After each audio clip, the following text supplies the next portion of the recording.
Hello, everyone, and welcome. I'm Karen McNeil, author of the Wine Bible and editor of the digital newsletter Wine Speed.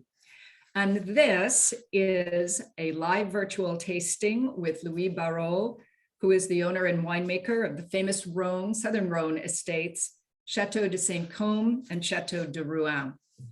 You know, I visited Saint-Côme sometime around 1999, I think, and I can say that the wines, especially the Saint-Côme Gigondas, was so stunningly delicious that those wines became for me a benchmark of sorts for quality in the Southern Rhône. So I am really excited and I'm very glad you're here. Thank you for joining us so much today. We will take some questions. And if this is your first time, we completely welcome you to ask those questions. So Louis, first of all, welcome. It's so great to have you. Thank you, Karen. It's a pleasure to be sharing with so many people tonight, and I'll try to be as comprehensive as possible. Excellent. Well, you know, Louis, I want to start with your history, because your family's history is incredible. The property Saint-Côme goes back to 1490. I know when I was there, you showed me ruins of Gallo-Roman era ancient winemaking vats. Tell us a little bit about the history of Saint-Côme, because this is a very historic and almost spiritual kind of place. Yeah, it's Saint-Côme is a real historical domain, because we trace back its history back to the Roman times, when a Roman villa was established there, and then my ancestors bought these places at the end of the 15th century, and then it's been the same family since then. So yeah, it's a question of ancient stones being around, obviously, but as you say, it's very much a question of family, of people, of vibration, and I would say that the vibration of this narrow valley has been really shaped by the activities of our family over the decades and the century. This is how you shape the soul of a place. Well, let's talk about that a little bit, because you've written very movingly of your parents, and when they took over the estate, as I understand it, they, as many people did before, during, and after World War II, many of the grapes were sold. But your father began to really establish the estate as a quality estate, and raised the level of the wine coming from the estate. And you've followed so strongly in those footsteps. It must have been very hard for him to do, though. Yeah, my parents have been a quite incredible couple when we watch at what they have been doing here. First of all, my mother lost her father when she was very young, so her attachment to the place was very big. And when they got married in 1957, I mean, there is a story that almost nobody knows, but which is very central, is that the best friend of my father was called Jean-Paul Laval. He was the first œnologist in our region, and in a time when there was no laboratories, nothing. And this is thanks to him that my father learned his job. And in a few years, because it trained him very intensively, in a few years, he really became the local star for wine technologies as they existed in the beginning of the 60s. So in his previous life, before his marriage, he was a cabinet maker. He was a real artist. So he then mixed the knowledge of an artist, the knowledge he got from his friend who had the first lab in the region, and by mixing the arty part of winemaking and the more technological, he really shaped and designed the Saint-Côme style in the 60s. So he really designed the recipes to give the best possible translation of this place in terms of long keeping red wines. So it's a very central aspect of the story, because if this friendship hadn't existed, the destiny of Saint-Côme would have been, I think, very different and probably more common, more average, let's say. Wow, what a fantastic story. Before we start tasting here, I want to ask you about the name Saint-Côme. Is there a Saint-Côme? Yes, Saint-Côme and Saint Damien were two brothers in the 5th century in Syria, and they are the patron of doctors and barbers and dental surgeons. And every place in the world where you find the name Saint-Côme, it's always associated with medicine. So we don't know why this area has been named after them, because we can trace back the name of the place back to the 9th century, and we don't really know why the place is associated to the name. But the domain itself is named Saint-Côme, but the chapel, which is behind the domain, the 12th century chapel, is named Saint-Côme as well. All of this is so ancient that we cannot even explain why it's named like this. Wow, what an amazing story. Well, speaking of medicine, I know I'm going to feel better when I begin tasting this. All right, let's start with your Domaine de Saint-Côme, Les Deux Albion. I'm going to hold this up so people can see the label. And this, of course, is a Southern Rhône white based on many of the traditional grapes grown in the Southern Rhône, leading with Viognier, and then Vaurboulenc and Claret and Marsanne, and probably Picpoul is also in there. I'm wondering, though, why you think Southern Rhône white wines have never been particularly famous. I mean, most people know, when they think about the Southern Rhône, they immediately think red wine and not white. Why would that be? Yeah, I have to say, this is really changing. This has been changing quite a lot in the last few years, because the quality of the Southern Rhône whites increased quite a lot. I mean, generally speaking, you cross now many good white wines in the Southern Rhône. But you're right, for a long time, it's been not that good, because in a Mediterranean climate, to make good whites, you need a bit of technology. You need good cold systems. You need to know what you do. No mistakes is permitted. Make white under here is very unforgiving, I have to say.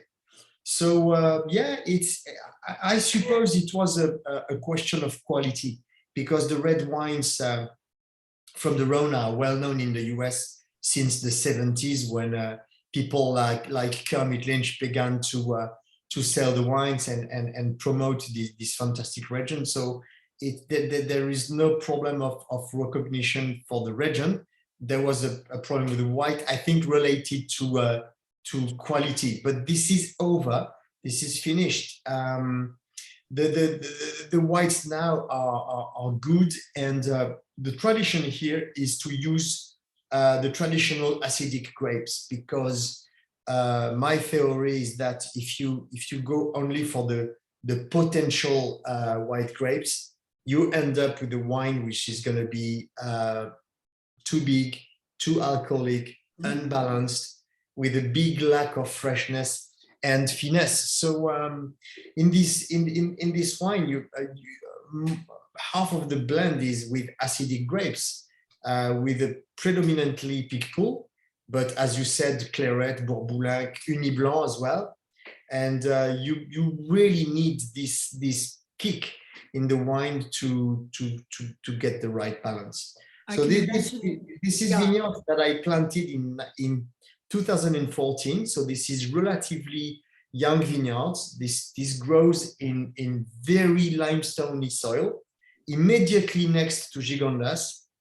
And I have a passion with vegetal heritage, nurseries, and multiplication. And all these vineyards are made out of sélection massale.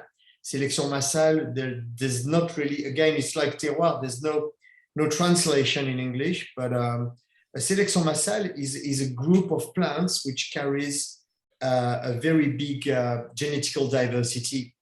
So opposed to the clones, because when you multiply one clone, you multiply the same subject in big quantities. So you lose the genetical diversity. So we have always been very attached to the protection of this diversity. It goes with the fact we have been organic forever. And it goes with our convictions about respecting the nature, and we think the wines made with this vegetal heritage carry a lot more complexity as well. So yeah, it's the way we handle this. You know, when I thought about this, tasting this morning, and it is still morning here in the Napa Valley, but I thought, I don't know why I never assumed that it would have the kind of aliveness and freshness and snappiness, maybe because it leads with Viognier, which I don't think of as a particularly fresh tasting, No. high acid grape. But then I remembered that you had written about the importance of limestone, and that the wine takes on almost a sense of salty minerality because of that. And that's, for me, as I taste this wine right now, it's making all the difference in this wine's sense of mouth-wateringness and freshness. Yeah, in wine, there are things that you can measure in a lab with an analysis, and there are many things that you cannot measure. And it's very wrong to consider that only exists what we can see and measure. That would be a very arrogant attitude in winemaking. And all that to say that with freshness, there are a few things that you can measure, like total acidity, tartric, malic acid, okay? But there are many things that you don't measure. For example, bitterness. How do you measure bitterness? Bitterness is an element of freshness. It's not acidity, technically speaking, and you cannot measure it. Saltiness is very, very important. Sapidity, saltiness. You cannot measure that. It's very related to the mineral dimension of a wine. It's a major element of freshness, and you cannot measure it. Mm. And when you make white wine in a climate which is hotter than Burgundy, for example, you really have to deal with this and use those aspects of terroir and winemaking and so on because from scratch, you know that your wine is not going to be acidic. I mean, in the Southern Rhône, even if you use Picpoul, Uni Blanc, Claret, if you still want to pick ripe grapes, you know your acidity won't be crazy. It could be okay, but it won't be high like in a Sancerre, for example. But then you need to deal with these other elements, which can be a fantastic help to make a balanced wine. There's another thing I want to say about that. There shouldn't be a confusion between freshness and acidity. For example, if you cultivate Chardonnay in a very hot climate, it doesn't carry acidity. So you might decide to add a lot of tartric acid, like 600 grams per hectoliter. You're going to get a Chardonnay with a big acidity, but no freshness. It will never be fresh. So it's quite different notions. And I take advantage of this seminar to to clarify a little bit this. So right. And you know, thank you for reminding all of us about something that we do instinctively know, which is that simply because an idea cannot be measured does not mean it doesn't exist. And you and I were talking earlier about the concept of terroir and all of the, in this vast kaleidoscope, all of the elements of terroir that are not named, that cannot be known, but that can instinctively be felt in a wine. In the presence of this wine, you can feel some sense of specialness, some sense of aliveness that of course cannot be quantified either. But your palate knows, your body knows when it tastes it. It's really a delicious wine. What does Les Deux Albions mean? Well, it's a bit of a private joke. My father's origin are in Plateau d'Albion, which is a very nice mountainous area quite close from here, in altitude behind the Mount Ventoux. And this place is very, very, very limestoney. So it's a tribute to my fatherland and to the limestone soils that are really part of our DNA in Saint-Côme. Well, beautifully said. Let's go to your Gigondas and let me hold up the bottle. This is the wine that many people would be the first wine that they would have experienced, I think, of St. Combs. This is very well distributed in the United States. And, you know, I wonder, Louis, you also, I know, make a Châteauneuf de Pape, but I wonder if you feel that Gigondas sometimes sits in the shadow of Châteauneuf de Pape in a way that is not appropriate. Because when you taste this wine, it certainly has, it's not exactly like Châteauneuf de Pape, but it's certainly, for me, of parallel quality to a top Châteauneuf. Yeah, I think at some point in the 80s, 90s, we were in the shadow because Châteauneuf had more history, had more background, and is bigger as well in size. I mean, Châteauneuf in size is 3 times bigger than Gigondas. So yeah, this existed in the past. Frankly, it's over. I mean, talk about Gigondas being in the shadow of Châteauneuf now doesn't make any more sense at all, especially since the amount of greatness found in Gigondas appellation is so impressive that this cannot be said anymore at all. Yeah. Well, let's talk about Grenache for a moment here, because I think of Grenache as almost like Pinot Noir, not exactly like Pinot Noir, but in the sense that it's a very delicate grape. It needs to be handled really well, prone to oxidation. And so, and often, regrettably, planted in not particularly good vineyards. Maybe that's more the case sometimes in Spain, where Grenache often gets sort of second string after Tempranillo. But even with your wine here, I mean, how do you bring out that beautiful, pure, red confiture kind of flavor of Gigondas? I know you use cement vats. Yeah, well, Grenache is definitely a cousin of Pinot, if not a brother.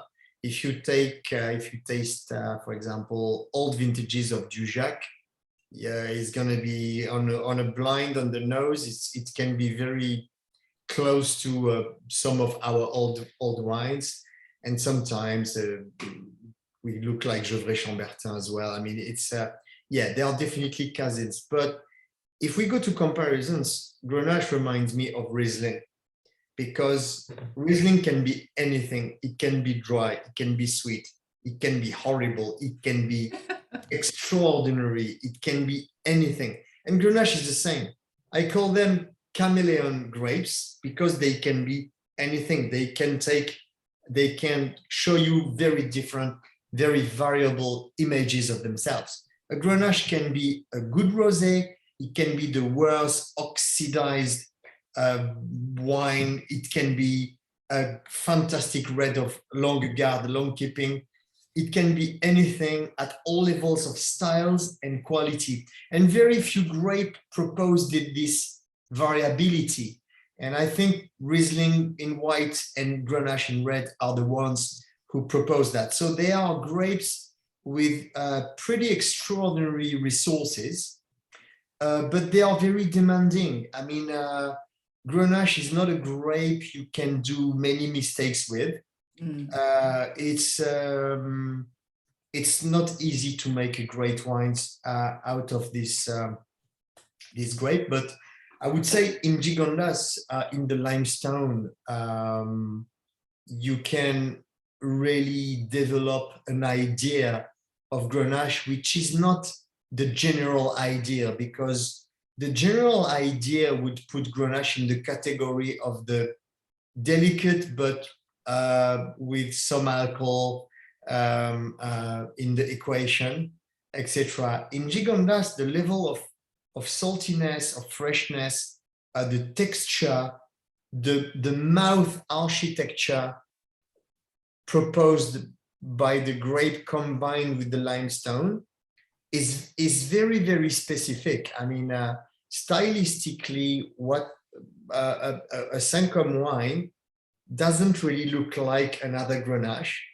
And I have to say, in a blind, Gigondas from Saint-Côme can be very, very confusing. It can be a very big trap. I mean, try with your friends in a dinner, go blind with an old Saint-Côme wine, and yeah, people will go in many places, but not the Southern Rhône, because of the cold microclimate and the impact of limestone. For example, the limestone gives a typology of tannins, which is very, very specific, very small, very grainy, very refined, but kind of a little angular as well. So yeah, it's always a combination of soil, climate, and grape.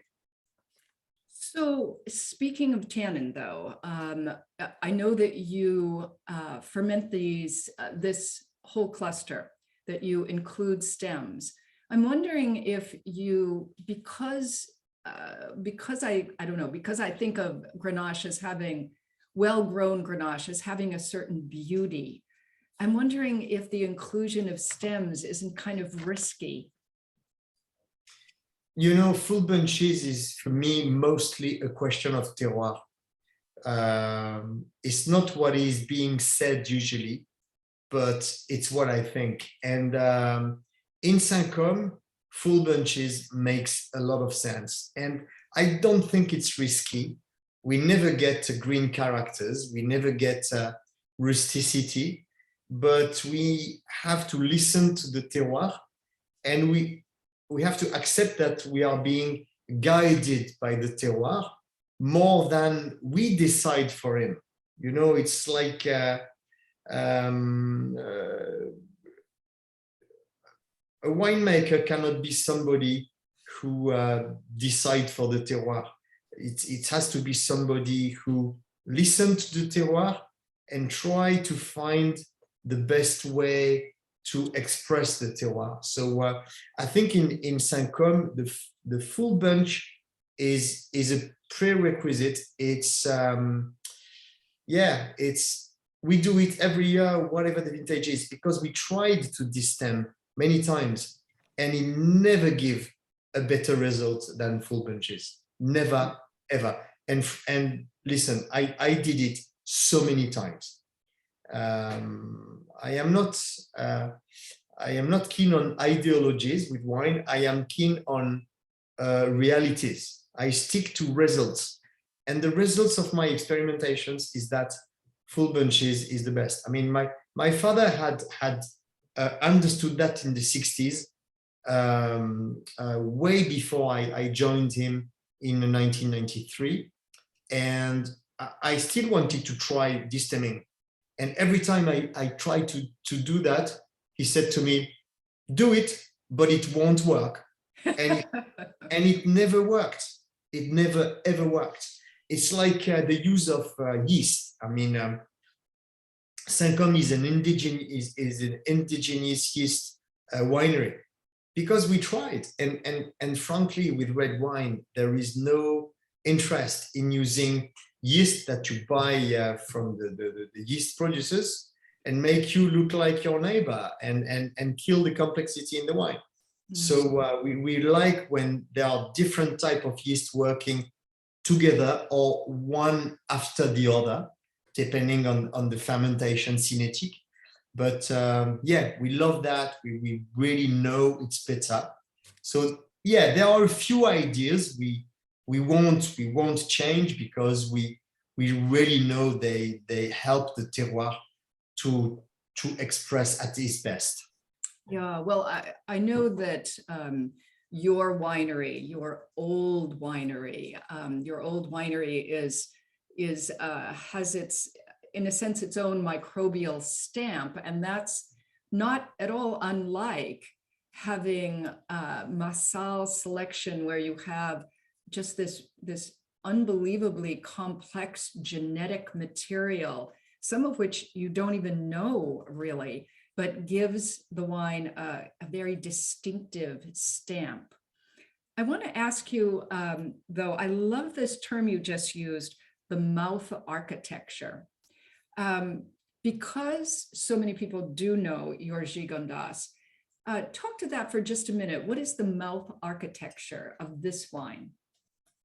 Well, it's, you know, I'm going to take examples. A wine can make you think, a wine can be bony, a wine can be meaty, a wine can be angular, round, etc. So the architecture is the way a wine is built. And this is always a mental representation of the feeling you have in your mouth. But for me, Gigondas, Saint-Côme at least, is a very bony wine. I don't see it as something round, flubby, whatever, you know, the Grenache with the image of the classical, the usual image of Grenache. I really see it as something very drawn, very bony, with a lot of definition. Yeah, so it's a personal approach that I have of my own wine, but yeah. It's also a very, I love the description bony. It's also a very long wine, not just at the end, but takes a long time to get from point A to point B and B to C and C to D. It really is, it has real gravitas on the palate. And I don't mean that from a tannin perspective, but just from a structural perspective. You could imagine this as a big old stone building. It has real, yeah, gravitas is the word that comes to mind for me. It's a beautiful one. Yeah, I mean, the length and the strength, you don't decide like this, that your wine is going to have length. This is how deep you go in your work that makes it happen or not. I mean, you have it or you don't have it, but you can't obtain it just by changing one or two things. It takes a lot of time, and it requires to look well after many details. It's like the quality of the bubble in a champagne. It's results. It's a result of a lot of good practices. You don't decide from that tomorrow you're gonna get a great bubble or a Gigondas with a great strength and length. It's long-term work that you have to achieve. So beautifully said. All right. Now we're going to taste at last your Chateau de Rouen. I've never tasted this wine before. This is an ancient, again, chateau that you bought not so long ago, a few years ago, in Vinsobres, which is not as well known, an appellation a little north of Gigondas, I understand. But tell us about this wine, and I'm wondering, I know that the vines here were many decades old. I'm wondering if part of your motivation in buying this estate, because you have already Saint Côme, I'm wondering if part of your motivation was to protect this old vineyard. Yes and no. I decided to buy this place because it is truly an exceptional terroir. I would never try to make wine with an average terroir because I'm not good enough. You have to be a magician to make great wine with average terroir. I prefer to deal with great terroir. It's an easier path, believe me.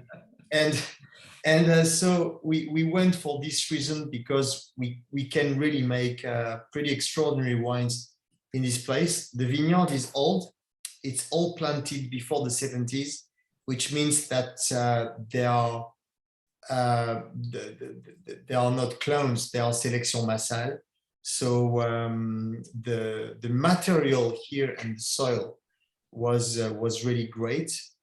Still a lot of work to achieve on this vineyard, which lacked some love in the last 2 or 3 decades. So we are giving at the moment a lot of love to this vineyard, a lot of sweat, a lot of work.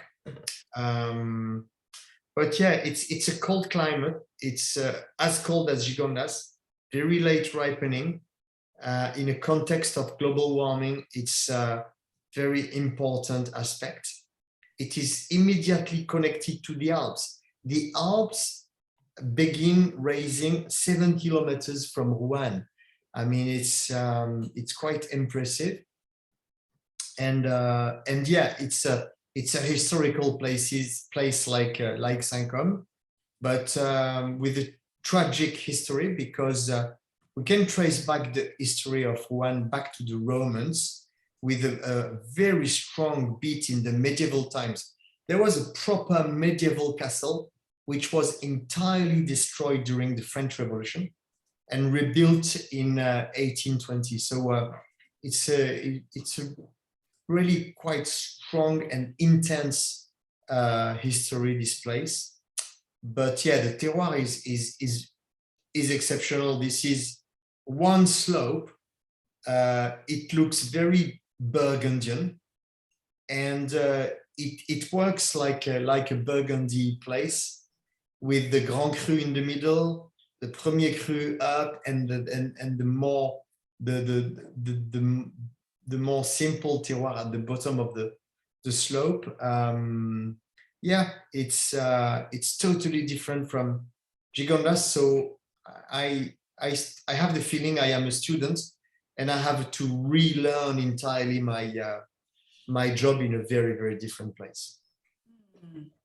Now, when you said that when I asked you about it, you said, well, this is a great terroir, and that was my motivation in purchasing it.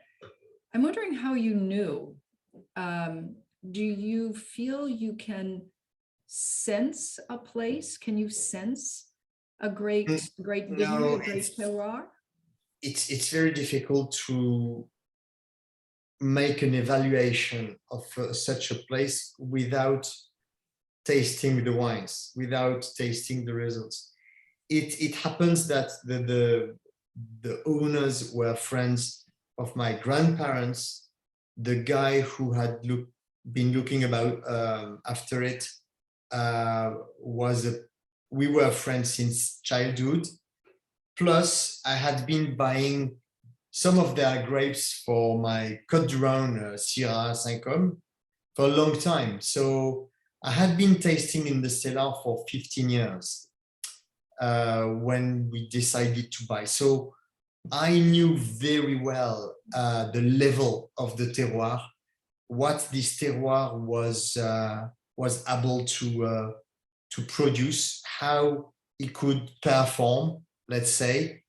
So no, yeah, I was not blind at all when I took this decision. We really knew what it was about. Hmm. Now, this is also a field blend, right? Masala selection and a field blend, but it has more Syrah and more Mourvedre than Grenache. And so when you think about your idealized notion of how it's going to present itself, how do you imagine this as being different than the Gigondas? It seems to me a more powerful wine. It is. It's a terroir. It's like I always visualize this terroir. It's like a mad horse which can win races, but the horse is completely crazy and has to be trained how to control his potential. This is what is Rhône. The potential is very, very high, but we have maybe to keep it not too noisy, I would like to say. So it's a very, very different challenge in comparison of Gigondas. And yeah, this is my job to adjust a certain amount of things to finish with a wine with a great finesse. Mm. You know, I've been neglecting all of these questions coming up on the chat so quickly, but let me take a few of them now present them to Louis. So Louis, Doug is asking whether or not you consulted a geologist when you bought the Château de Rhône. Well, yes and no. I am a good friend of Georges Truc, who is the best geologist in the Rhône Valley and maybe the best in France for viticulture and terroir. Georges is a friend, and yeah, I asked him a couple of questions, obviously, but we cannot call that use him as a consultant because I already knew really well what it was about. I mean, yeah, it was pretty clear. I didn't need much help. Sometimes I really need help on other things. I'm not saying I know everything at all, but on this subject, I was kind of okay. Yeah. Let me find Aga's question because she had a very significant and long question about, there it is, about blending. She writes, Louis, I have a question about your take on the future of blending. The Southern Rhône is obviously very much about blending to find the perfect balance. Do you think some regions, like your northern neighbors, both the Northern Rhône and Burgundy, with a warming climate, will need to reach the stage of blending as well? That's a very good question, especially since the Northern Rhône and Burgundy are regions which use only one grape. They are mono grape regions, at least for reds. I am tempted to say it's going to be a little complicated to let the world know that Côte-Rôtie is not anymore Syrah and Von Romanée is not anymore pure Pinot Noir. It's going to be a challenge, but I would say only stupid people never change their mind. And yes, if at some point the Pinot Noir carry too much alcohol and begin to generate problems, they should change and maybe evolve to and find solutions by growing other grapes. Evolution is everywhere all the time in the human history, including agriculture. The nature of agriculture for the humans is grow the right thing at the right place. If you're not in the right place anymore for a given grape, you have to move, grow this grape in another place, or change grapes. This is what it's about. So no, it's a good question. Or I wonder because, you know, in fact, the Les Deux Albions made me think about this. I wonder to what extent you think moving toward biodynamics, which is a decision you took in terms of farming. I'm wondering if you think that is helpful in terms of a warming climate, in terms of climate change. Yeah, it helps a little bit since, for example, the biodynamic practices brings your pH a little lower. So it helps because the quality is better, the wines gain a lot of precision. Then say that biodynamic is going to solve the global warming issue. No. Against global warming, what I trust in is a pack of many different little solutions working together. That's my path. I don't believe in miracles. And finally, I wanted to ask you, Louis. I think I remember, or do I remember accurately, that you studied at Oxford for a time? No, my wife is English. That's the English part of my life, but I never studied in Oxford. I would have liked, but no. Me either. All right. Well, my final last question is, what is it that draws you to wine? What is the force that causes you every morning to get up and to want to know these vineyards better? Actually, in the very beginning, it was not about wine. It was about, I am exactly like my mother, a very deep lover of this place, Saint-Côme. And my dream was to take over this place and make it progress as well as I could. But if we would have grown sheep or vegetables or cherry trees, I would have done the same. That was the idea. And one of the great aspects of this story is like, when I began to get involved in the viticulture and wine with my father, progressively, I discovered how fun wine could be. And one day I figured out, oh my God, actually, this is great fun, even better.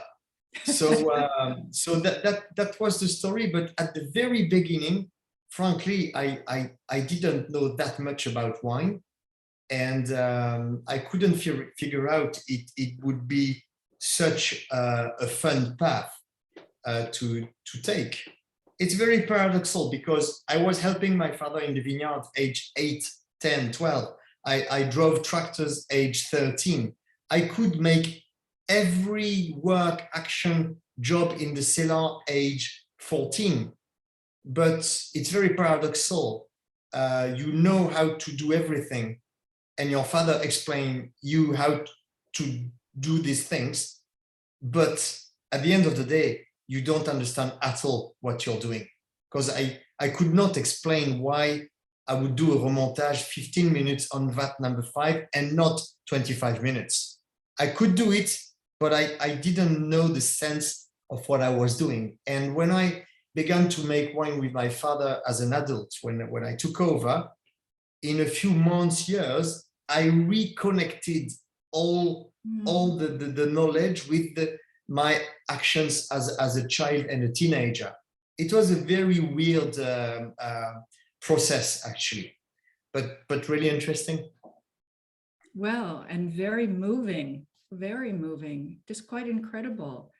Well, we who drink your wine are the beneficiaries of this knowledge being passed down from generations and many generations. Louis Barrault, thank you so much for joining us. This has been just an incredible pleasure to talk with you. I encourage all of the people who are listening and watching, if you haven't had a St. Côme wine in a bit of time, give yourself a treat. These wines are just so spectacular and delicious. Thank you so much, Louis, for joining us today. Thank you, Karen, and thank you to everyone to take the time to listen, because without the consumers, without the people interested in wine, our work, our job would make no sense. So thanks to everyone, and especially to you, Karen. Always a pleasure. My pleasure too. Thank you. Thanks.